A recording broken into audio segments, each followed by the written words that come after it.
कोरा जननी ना आइल कए गोड़ा ए सखी का कोई हो रही पिकनिक मनावत ई कोरा जननी ना आइल कए गोड़ा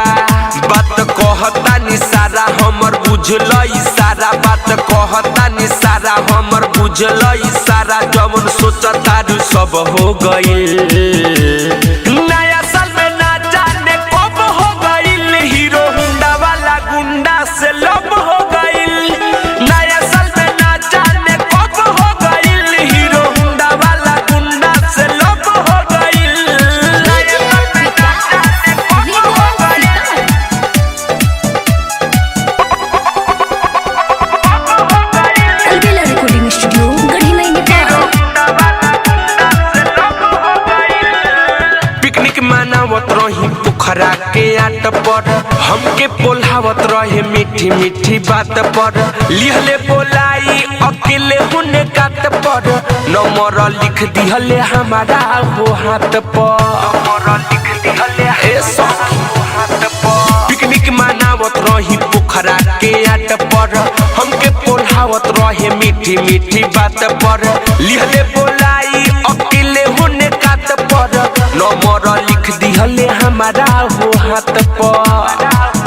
हम होई गइनी राजी उ तमारा ले ले बाजी हम होई गइनी राजी उ तमारा ले ले बाजी तू गइलू होने तब हो गइल नया साल में ना जाने कब हो गइल हीरो हुंडा वाला गुंडा से लब हो गइल नया साल में ना जाने कब हो गइल हीरो हुंडा वाला गुंडा से लब हो गइल नया साल में ना जाने कब हो गइल